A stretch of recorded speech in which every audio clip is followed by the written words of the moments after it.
that, I always say like shopping Black is cool.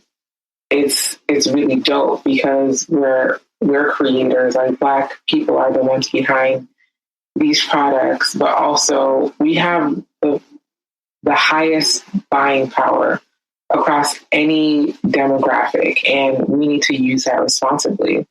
People always want to corporations want to always market to us so Black people can deem their product as cool.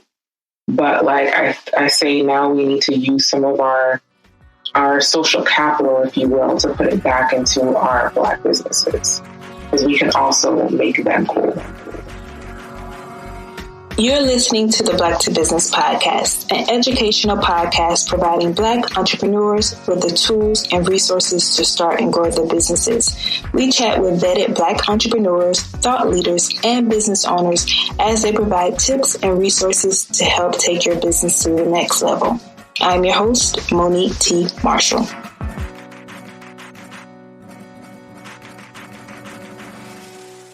Welcome back. So this month we celebrated Women's History Month featuring some amazing business women in the community.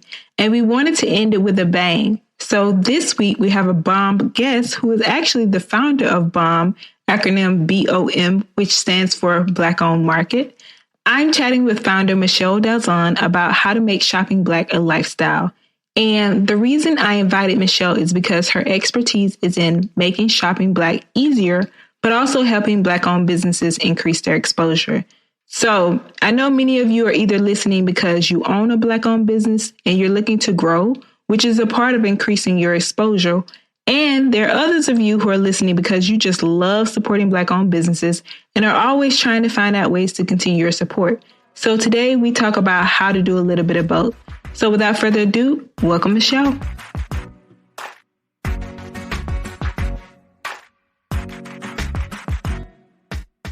So Michelle, thank you so much for being on the podcast today. I'm so excited because I reached out to you because I really just want to have a conversation about why shopping Black should be a lifestyle and just learn more about you and the BOM and what you have going on. So welcome to the show.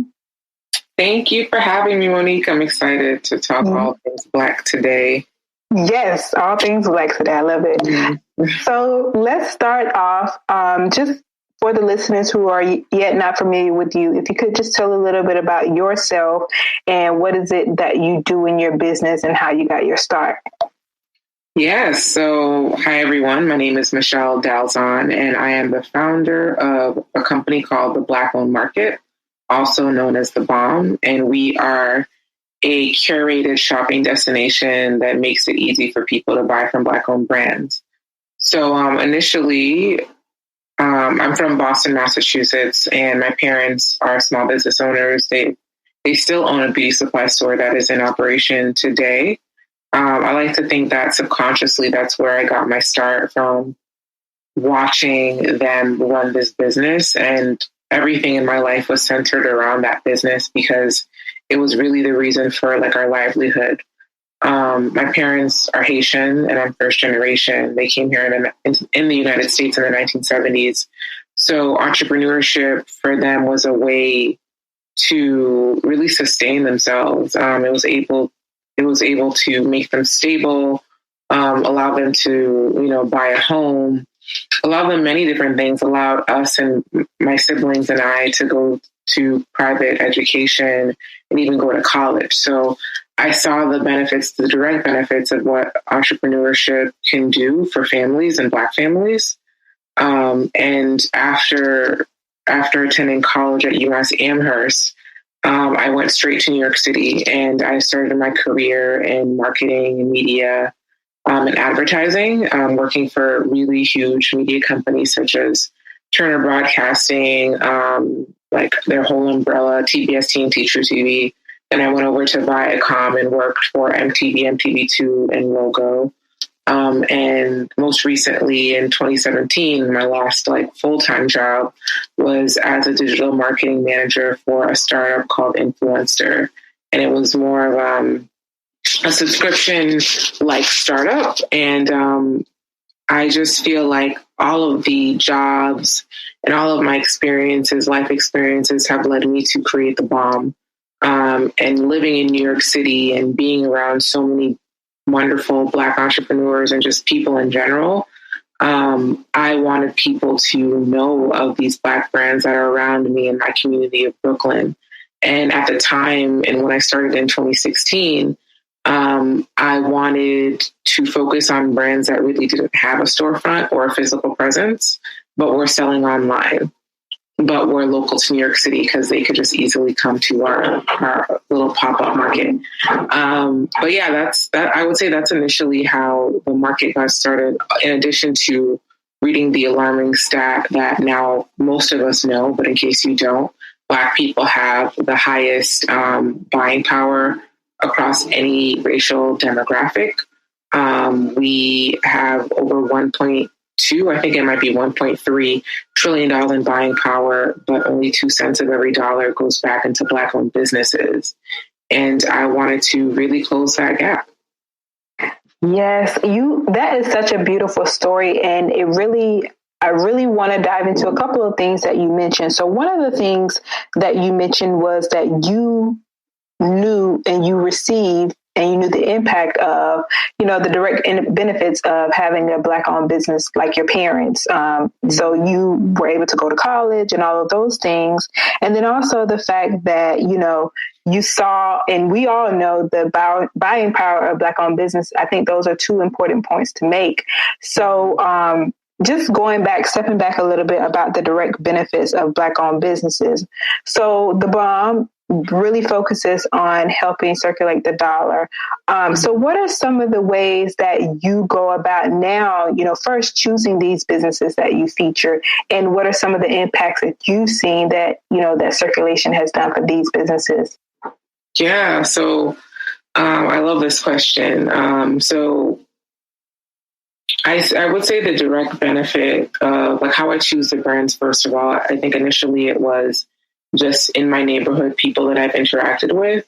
And as we continue to do BOM pop-up markets around New York City, I began to ask those business owners that were a part of the market, can they suggest their business owner friends? And a lot of the people in the community know of each other and they flock within the same circles. So they started recommending amazing entrepreneurs, Black entrepreneurs that were in their circle. And then eventually I opened it up to an online Google Doc that people could kind of submit themselves on an ongoing basis.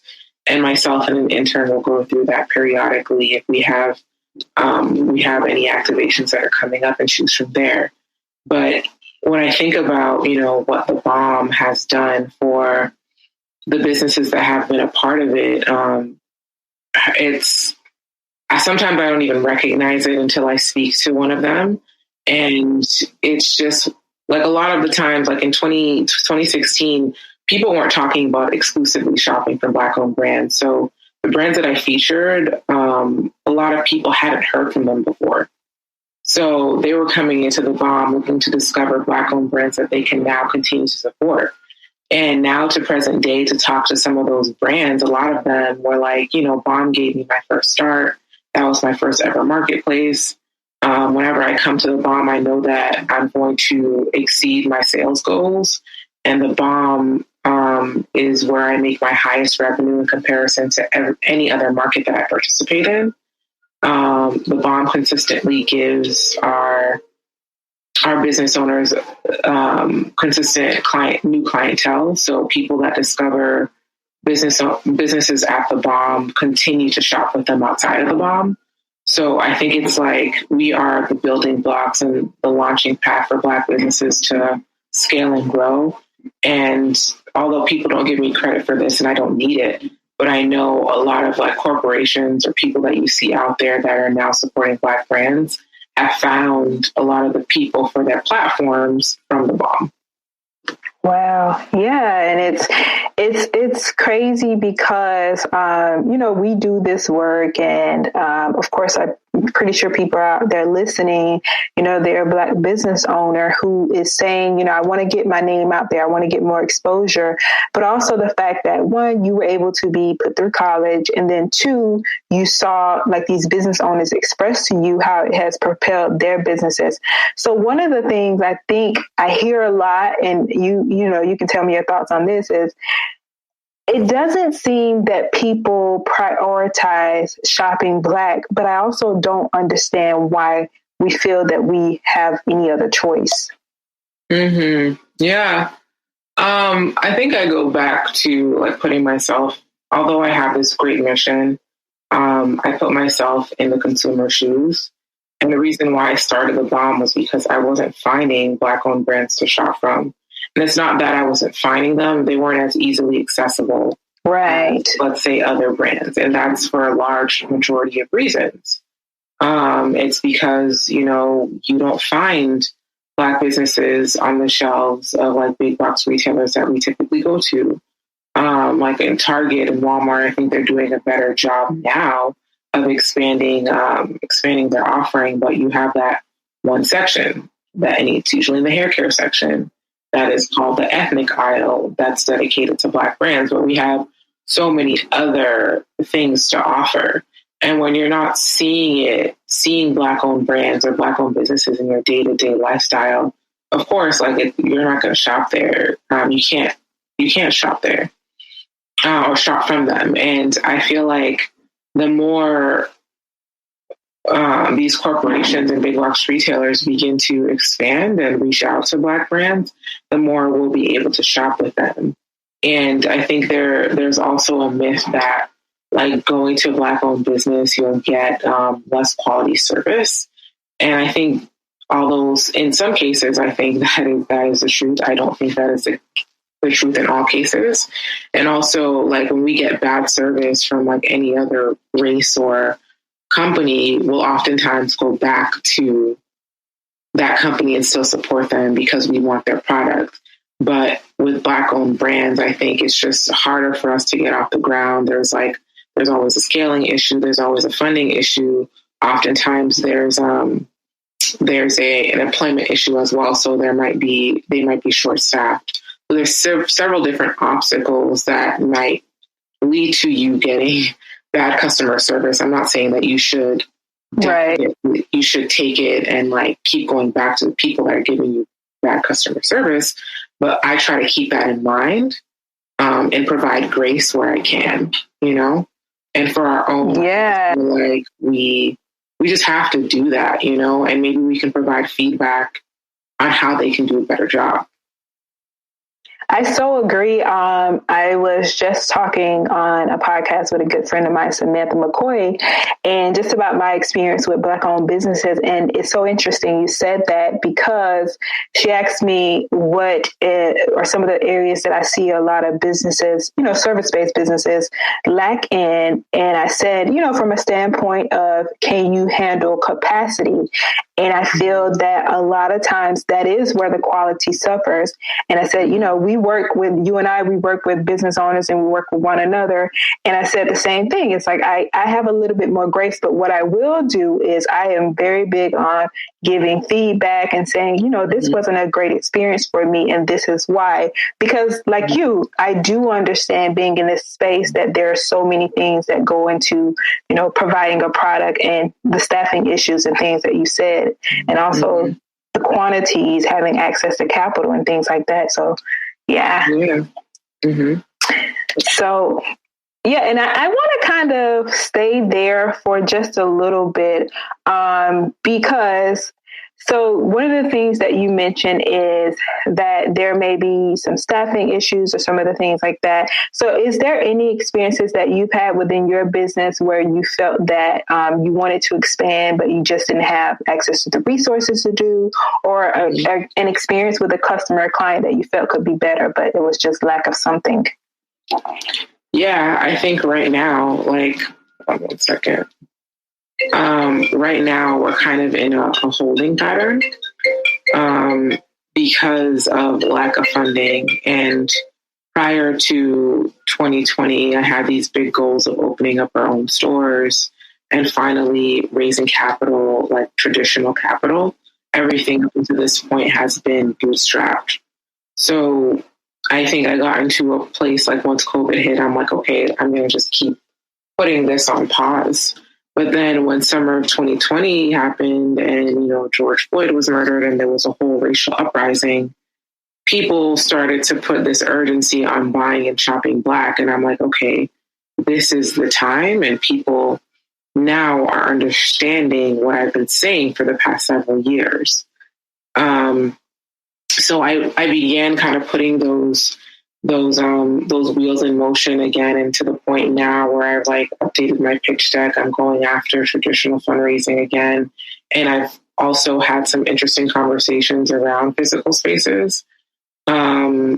We were asked to create a beautiful space within Hudson Yards NYC by a company called Beta, who gave up half of their retail space to dedicate to Black-owned brands, and they hired us to create this. And what resulted was we made up over like 60% of the overall sales of the store, outperforming the company. Wow! They asked us to be a part of it. We had consistent customer retention. Customers, like once they knew the BOM was there, they made a beeline to where we were. So it gave me confidence that, okay, like people want this to exist, but it's because of the BOM that's creating it. The BOM has a special sauce that I don't think can be duplicated. And we are able to understand what the consumer needs, also position the Black business owner in a place that will get their story told, but also their product sold. And it's one of those things where I'm at the brink of like where I want to go with the BOM. And I think, well, definitely the reason why I'm not really continuing is because I'm waiting on getting checks. I'm waiting on, sponsors to say yes to these ideas. And I guess no matter how much like I have decks and proof of concept and data, people are still very much unsure about investing in BOM. And I just don't know what the hang-up is. But I feel like this is just traditionally what happens with startups. It's like once you get that one yes, and right now I'm just looking for my one yes to just help me take it to the next level. I love it. And one of the things that you said was the partnerships that are coming out of this. And it has been a beautiful thing to see, the spotlight being placed on these things. But I think, like you said, like it's also now it's to funding. So getting funding is the issue for a lot of people. And one of the things I will say is I always appreciate your transparency in your story, but also the fact that you really do provide like a quality experience for people. So I could see, why when you do elevate a brand or highlight a brand, why people do, gravitate towards those brands, because you do put a lot into what you do curate. Mm-hmm. Thank you. Yes. So also, let's talk about the subscription model. Why the subscription model? The subscription model is currently on hold, but we're looking to bring it back in April. And it will, instead of being monthly, it will most likely move to every other month. The subscription model came as an idea during COVID because it actually was something I thought of right at the beginning, but I didn't execute until June of 2020. And I wanted to bring the same BOM experience that you have in a market, in a pop-up market, to your doors. So like you would go to a BOM pop-up market and you would shop from brand, go from each activation, and kind of shop from and support whatever brands you like. But with the subscription model, you get 3 to 5 products, all from Black-owned businesses, every single month directly to your home.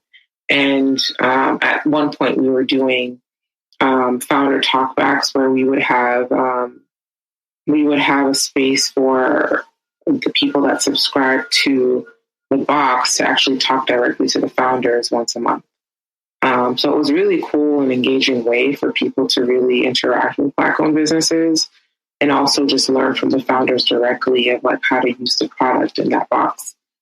So I just wanted to continue to bring Black-owned businesses to people's homes, the same way we did with the physical pop-ups. Love it. I like that. Just getting to know the owner and how to use the product. I was recently talking to someone, and one of the things they said was they would like to get to know more about the business owners, like behind the scenes, the stories. And I'm like, sometimes you're just so busy, you do not have time to talk and do these things. But we wish you could do more with time, things like that. Sure. So, like I mentioned, one of the things that you do is you provide like a quality experience. I know we talked about earlier the fact that there are some, the stigma around Black-owned businesses not providing great customer service, or some people feeling like the quality, if you shop a Black-owned business, is not a quality product. Do you have any advice? Because we do always want to tackle these topics, even though we don't want to put too much energy into these topics, because of course, we know they're not true for everyone.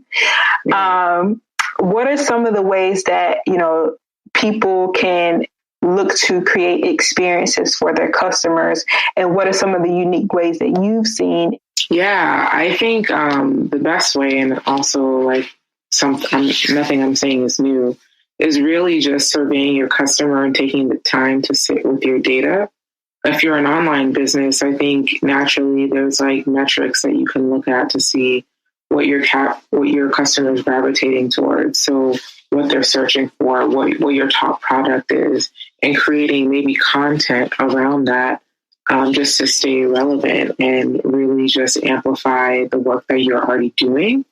As far as creating experiences, now that we are in the world of COVID and it seems like this is going to be our life for the foreseeable future, figuring out ways that you can stay connected to your consumer during this time while we're not meeting in person and face-to-face.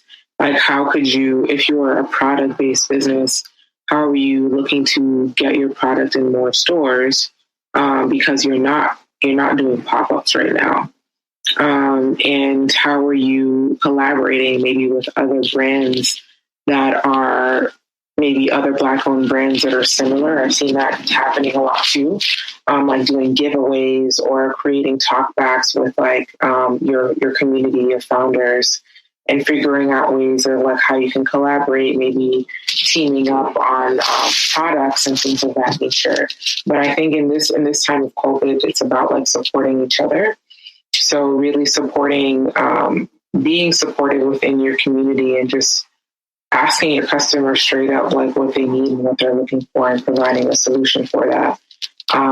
There was several business owners that I work with that maybe were a body company initially, but were like, okay, like now we're in the age of COVID and people are looking for sanitizer products. We have a sanitizer now. There's specifically a cleaning company that I love called Pure Home Clean. And I think she was just, COVID for one, like people were naturally buying from her consistently, because she was a cleaning company, but coupled with like 2020 and George Floyd summer, like it catapulted her business, like just to see, to the point where I can't even get her back on her website. So I'm just like, oh my gosh. I saw that about on hers as well, the influx of orders. I saw that. Yeah. So it's like, I watched her like operate from her home to like move in a warehouse, and it's beautiful to see. So I just think you just have to offer what people are looking for. Yes. And it's interesting you mentioned Pure Home, because I also, I saw that as well. And one of the things going back to Grace is I saw that, she had all the orders, and I was just looking at the comments because I am an avid comment reader. Mm-hmm. And I just saw people just like, oh, it's okay. We understand. We're happy you're having this problem. Mm-hmm. And that was just interesting to see how, people sharing as business owners, sharing, but not, of course, oversharing, what they're going through and just sharing those good problems that they're having and customers understand. Yeah, I think that's so important to be transparent. That is something that I struggle with just in the nature of my personality. But I find that when you are transparent, I think with people, but also with your customer, it just lends to better results. And people, 9 times out of 10 will be supportive. You'll get that 1 or 2 like angry customers, but chances are they probably weren't going to stay long anyway. Right, they weren't going to stay long anyway. Yeah.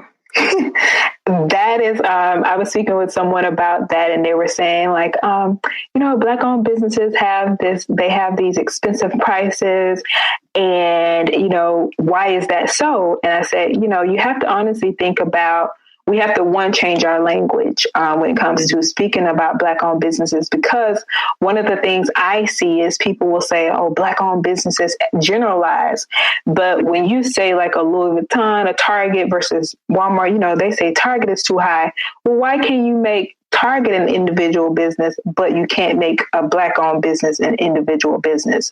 Mm-hmm. So again, we have to change the language and be careful of what we're saying. But yeah, going back to maybe you're just not their customer. When I can't afford something, sometimes I just go on. I'm not going to fuss about their prices and just go on. Exactly. And I also think it comes down to like the labor too. There's like this meme that goes out that I see every so often. That's like, you're so used to paying for slave labor that you're not used to someone that has actually, put the time and resources to create their product from hand or to create it in an ethical way. We're used to, slave labor, and we're used to paying those prices that are super cheap. Whereas like these are Black businesses that are oftentimes creating it from their home, or like have a small team of manufacturers that are bringing their business to life. So you have to think about like what goes into creating the products that you're actually using as well. Yes, that's interesting. Slave labor is real. It's so true. Like you don't think about all the costs that go into and all of the sacrifices. Like you just spoke about your story, like the sacrifices that it takes as an entrepreneur. And a lot of people are bootstrapping. So, you're sacrificing food maybe on the table to provide a business service. Yeah. So being mindful of that. So interesting. So one of the things I also wanted to talk about is the fact that last year, of course, in 2020, there has been a lot of spotlight on shopping Black, but also over the past couple of years. But I think corporations and the media is catching on to it. Yeah. Do you think that this will be the norm? Why or why not? Do you think it'll stick around, or is just like a trend? I think for now it's a trend because it kind of has died down. Like the urgency of shopping Black has died down since the summertime. I would like to think it will stick around. I would definitely think there are new eyeballs on it that are maybe more consistent now. I will say that as far as corporations go, like people are making initiatives that like hold people's corporations' feet to the fire, like the 15% pledge. I think that's just the beginning of the retail conversation.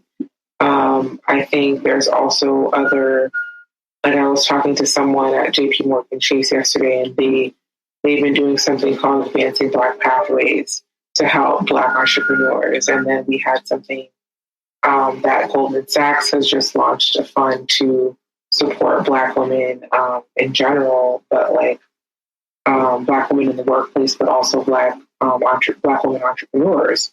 So I think people are understanding that, we need to focus on Black brands, Black businesses, and Black entrepreneurs now. And they're probably, when they think about where their dollars are going, corporations I'm talking about, when they're thinking about where their dollars are going and figuring out their monthly budget or their yearly budgets, they're now thinking about Black people. Whereas that wasn't the case. Like we get like a small multicultural budget and we'd only give it to like one organization per year, which is probably the NAACP. So it's like they're bracketing, who they're giving these dollars out to now, which is great. Yes.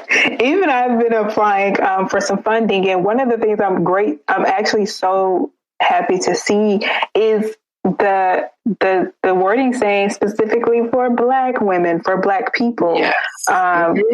Because our experiences are very unique. So it's usually it used to be taboo to speak about that, but they're being specific. So I'll take it. Mm-hmm. There used to be, I remember when I started theBOM, when I used to say the Black-owned market, people used to be like, wow, that is like a bold, it's a bold name for a company. And I'm just like, it says exactly what I do.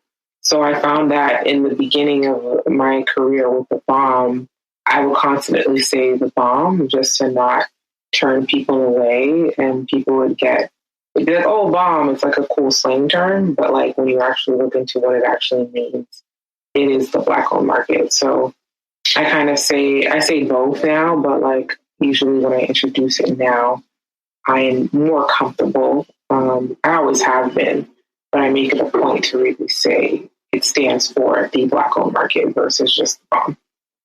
Yeah, that's a discussion, Michelle, because there are so many business owners, I'm sure, who are listening now or know someone who is, that's kind of similar to the fact that people want to say, hide the face behind the business because you may not get business if you're, Black. So that's an interesting conversation to have eventually, because even in my experience with Black to Business, I couldn't, do like you and say theBOM. There is no acronym. It's Black to Business. Yeah. And like the same, I experienced the exact same thing of like, oh, that's very bold. And maybe you want to think about changing the name. And for me, it's like, our personalities are similar. It's like, no, we're not changing the name. We stand in who we represent so that they're not confused that we are here for you and who we're here for. And the funny thing is, I remember when I started theBOM, and you started a little bit before me. And I'm like, and I was still thinking about names, and I saw yours on Instagram. I'm like, damn, that's a good name. I was like, I remember we went to lunch, you told me that. Yeah. And there was, because at that time, there was like another good friend of ours, Official Black Wall Street. Like, that was already taken. Black to Business, and there was like a few other names, and I'm just like, what am I going to call this thing? But the Black-owned market was not taken, thank God, and it's been trademarked, both theBOM and the Black-owned market. So it just is so funny now too when I see people that are creating Black markets now. They call it just Black market because they can't call it the Black-owned market because I already exist. So it is quite funny, yeah. And look what's sticking to what we believed in, for anyone out there listening, don't change, because stick to what you believe in. And if they come around, they come around, but you know who you serve. So for sure. And even being in rooms with, like when I was trying to get sponsorship for BOM for a lot of the marketplaces and pop-ups, it was difficult.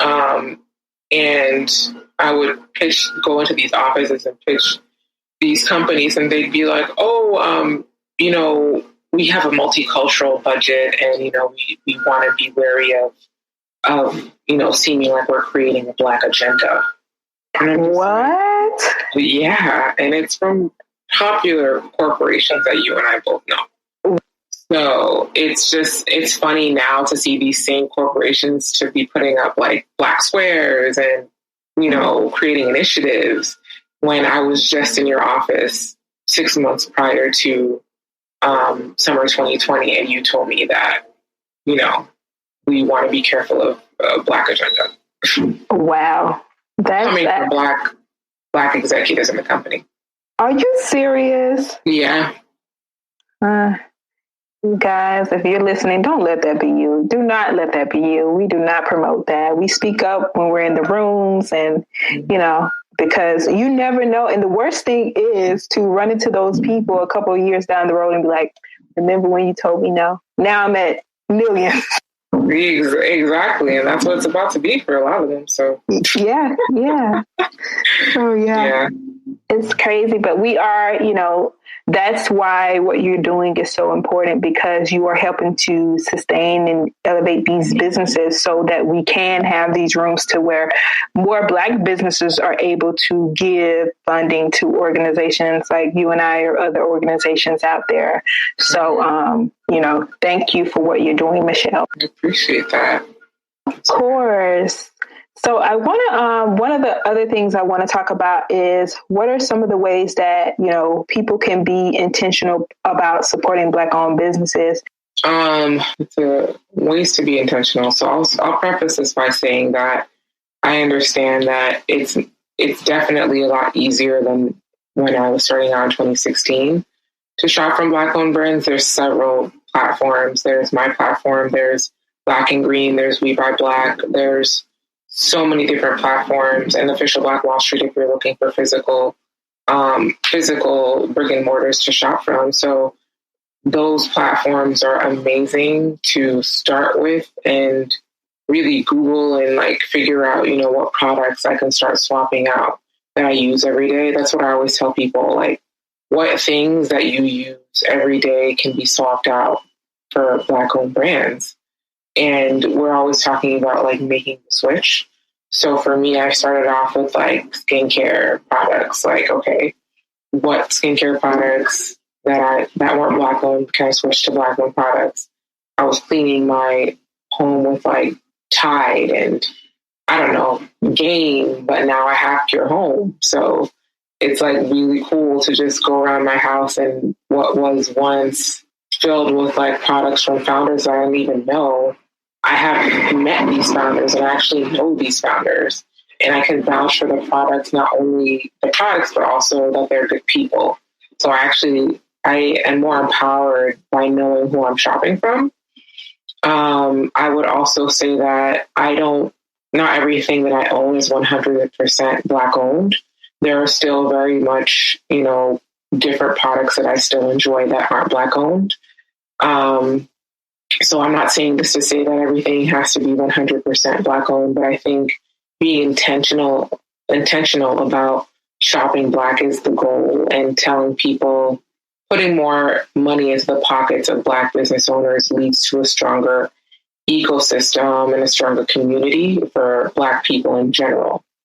Because that is our way. That's one of the ways and the pathways to wealth, in addition to other streams of income. But I think just supporting Black entrepreneurs supports Black families, and we know the trickle down effect, because I literally am a product of that.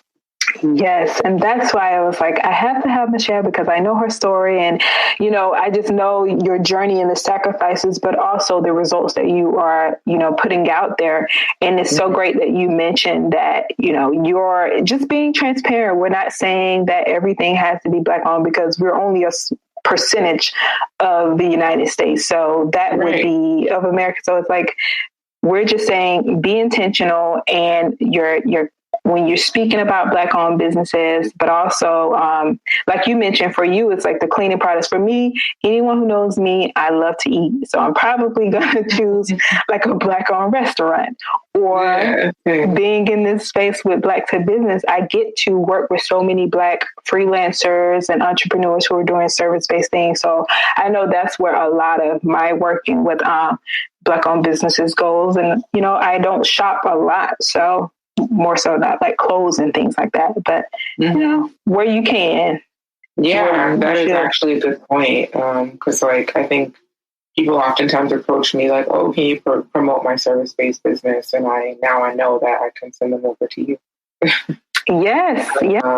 Yeah, I think that's a niche, and people definitely need that. I think there's space, and people oftentimes ask me what makes you different from the other Black marketplaces out there. And I'm I think we do everything. We're a little bit different, all of us.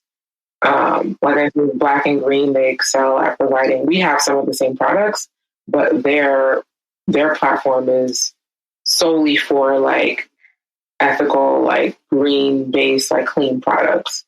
Official Black Wall Street, they're going to put you on to brick and mortar businesses that are Black owned in their neighborhood. I think with We Buy Black, they'll put you on to like just anything kind of Black owned that you can switch out to in your home and otherwise. And I think what I excel in is doing all those things that they do, but also my in-person experience. And when you experience theBOM in person, it's like no other. It's bomb. It's bomb, you know, pun intended. So I think there's space for all of us, and Yes. there are opportunities for all of us as well. So I always dislike that question, but I am always happy to answer it. Not that you asked, but I felt the need to say. I think it's important to say, because we stay shouting each other out and we're like hitting each other up and just checking in. But it's also the fact, like one of the things I like to say at Black to Business is we set a standard. So if people see us doing these things, they're like, okay, it is room for everyone at the table. So, yeah, that's how we all win. So yes, for sure. So Michelle, why is it that you do what you do? Why is it that I do what I do?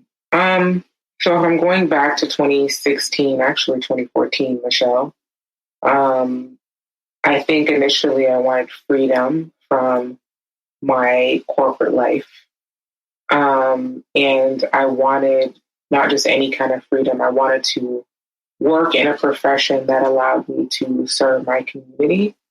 And I remember specifically I used to do these like Saturday work sessions. And even before BOM was even a thought, I would just go on a Sunday to like my local cafe shop and work there for the day, like get a nice coffee, get a nice meal, and just like treat myself and like just search on the internet to like figure out, okay, like what ideas can I come up with, where I can like work for myself eventually. And initially in 2014, I was thinking about, okay, my parents have this beauty supply store and only 2% of beauty supply stores are actually owned by Black people. It's largely owned by Koreans. And what if I turned all the products that we offered within the store to Black owned products? And at that time I was like laid off. So I had a lot of time on my hands. Eventually I ended up getting a really cool job at MTV, but that was still in the back of my mind. And working within the corporation at MTV was like, all right, you never want to be in a position where someone else controls your fate. And I always wanted to still create a business. And eventually, like theBOM started to brew in my mind and become at the forefront of my mind to the point where I couldn't think about anything else. So I truly believe that it was something like that God gave me to do. Like, this is my mission here on earth. Will I do this forever in eternity? I'm not sure yet. But I know for right now, I am meant to really help Black-owned brands elevate, to get known, to get into the shelves or onto the shelves and into the stores of big box retailers. I like to see myself as like the sourcing pipeline, to really put people on to these Black-owned brands and tell their stories in the right way. So I'm really here to just be a beacon of light that, you know, I always say like shopping Black is cool. It's really dope because we're creators. Like Black people are the ones behind these products, but also we have the highest buying power across any demographic, and we need to use that responsibly. People always want to corporations want to always market to us so Black people can deem their product as cool. But like I say now, we need to use some of our social capital, if you will, to put it back into our Black businesses, because we can also make them cool. Love it. Beautiful, beautiful. Mm-hmm. And Michelle, what are some of the favorite tools or resources that you've used that have helped you in your entrepreneurial journey? Some of the tools that I use, I use Canva. I have a graphic designer that's great, but he charges and I want to respect his prices. But, you know, for someone who doesn't have a graphic design background, Canva helps me so much because I can create a quick flyer on the go. The only thing I don't like is like you might see the same flyer on the timeline. So I don't use it as much, but I'll use it more for internal purposes or when I'm doing like creating a deck or like creating a proposal. I'll use something like a Canva. Other resources. I'm part of a group called the Capital Network, and I'm not sure if it's offered to all 50 states or in the US based, but it was super helpful for me. It's a Boston-based program. When I moved back home in 2018, that was one of the first programs I joined, and it allowed me to get ready for funding.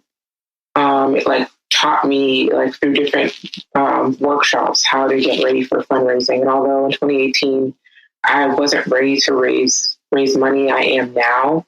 And they're still like very helpful with providing resources and things of that nature. And also like Instagram, to be honest, as basic as it sounds, like I follow so many accounts that like just give me gems every single day.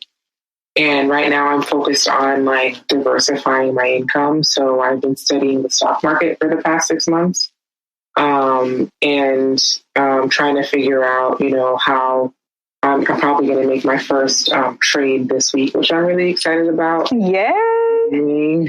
For a long time, like since April of last year, that was my first entry into the stock market. Like I have a few long-term positions, but now I'm looking to be more of like a swing trader.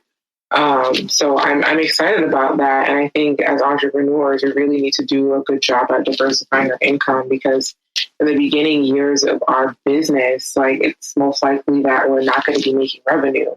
So how do we, maybe if it's staying at our job a little bit longer than we had anticipated, or it's, figuring out side hustles that will give us money to keep us afloat while we work on our main hustle and our passion.